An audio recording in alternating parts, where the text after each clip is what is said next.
നമുക്കറിയാം ഗോവിന്ദസ്വാമിയുടെ ജയിൽ ചാട്ടം സർക്കാരിന് ആഭ്യന്തര വകുപ്പിനൊക്കെ വലിയ പ്രതിസന്ധി ഉണ്ടാക്കിയതായിരുന്നു. അതിന് പിന്നാലെ ഒരു സമിതിയെ, അതായത് ജയിലിലെ സുരക്ഷാ സംവിധാനങ്ങളൊക്കെ ചർച്ച ചെയ്യാൻ ഒരു സമിതിയെ നിയോഗിക്കുകയൊക്കെ ചെയ്തിരുന്നപ്പോൾ ഉന്നത ജയിൽ ഉദ്യോഗസ്ഥരുടെ യോഗം വിളിച്ചിരിക്കുകയാണ് അന്വേഷണ സമിതി. ഉത്തരമേഖല jail DIG, Kannur central jail superintendent ഉൾപ്പെടെയുള്ളവർ യോഗത്തിൽ പങ്കെടുക്കും.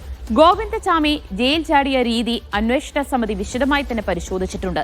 സുരക്ഷാ വീഴ്ചയുണ്ടെന്ന് വിലയിരുത്തുകയും ചെയ്തിട്ടുണ്ട്. രാവിലെ 10 മണിക്ക് കണ്ണൂർ ഗസ്റ്റ് ഹൌസിലാണ് യോഗം. സുനിൽ ഐസക് വിവരങ്ങൾ നൽകും. സുനിൽ, കഴിഞ്ഞ ദിവസം സമിതി അവിടെ ജയിലിലെത്തി സുരക്ഷാ വീഴ്ചകളും മറ്റ് ക്രമീകരണങ്ങളും ഒക്കെ പരിശോധിക്കുകയൊക്കെ ചെയ്തിരുന്നു. അതിന് പിന്നാലെയാണോ ഇപ്പോൾ ഒരു യോഗം വിളിച്ചു ചേർത്തിരിക്കുന്നത്? ദിവ്യ, ജയിൽ ചാട്ടത്തെക്കുറിച്ച് അന്വേഷിക്കാൻ സർക്കാർ നിയോഗിച്ച കമ്മീഷൻ അംഗങ്ങളായ ഹൈക്കോടതി retired justice CN Ramendran Nair, സംസ്ഥാന മുൻ പോലീസ് മേധാവി ജേക്കബ് പുന്നൂസ് എന്നിവർ ഇന്നലെ കണ്ണൂർ സെൻട്രൽ ജയിലിലെത്തിയിരുന്നു. ജയിൽ സൂപ്രണ്ട് K വേണു അടക്കമുള്ള ആളുകളുമായി കാര്യങ്ങൾ സംസാരിച്ചു. അദ്ദേഹം ജയിൽ ചാട്ടവുമായി ബന്ധപ്പെട്ട കാര്യങ്ങൾ വിശദമായി സംഘത്തോട് വിശദീകരിച്ചു. ഗോവിന്ദസ്വാമി പാർപ്പിച്ചിരുന്ന ബ്ലോക്കും സംഘം പരിശോധിച്ചു.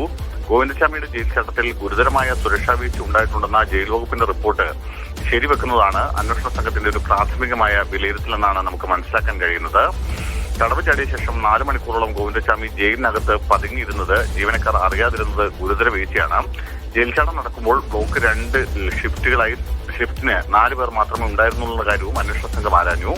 ജീവനക്കാരുടെ കുറവടക്കമുള്ള കാര്യങ്ങൾ സൂപ്രണ്ട് വിശദീകരിച്ചിട്ടുണ്ട്. എന്തായാലും ഇന്നലെ സൂപ്രണ്ട് അടക്കമുള്ള ആളുകളുടെ മൊഴി വിശദമായി ഈ സംഘം പരിശോധിച്ചിരുന്നു. അതിന് പിന്നാലെയാണ് ഇപ്പോൾ അടിയന്തരമായി യോഗം വിളിച്ചു ചേർത്തിരിക്കുന്നത്. ഇന്ന് രാവിലെ 10 മണിക്ക് കണ്ണൂർ ഗസ്റ്റ് ഹൌസിലാണ് ഈ 2-അംഗ സംഘം യോഗം വിളിച്ചിരിക്കുന്നത്.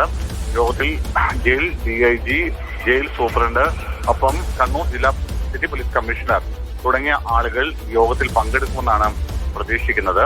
എന്തായാലും ജയിൽ ചാട്ടവുമായി ബന്ധപ്പെട്ട് ഉണ്ടായിട്ടുള്ള കാര്യങ്ങൾ, അതിന്റെ സുരക്ഷാ വീഴ്ച അടക്കമുള്ള കാര്യങ്ങൾ ഇന്നത്തെ യോഗം വിലയിരുത്തും. ശരി സുനിൽ, എന്തായാലും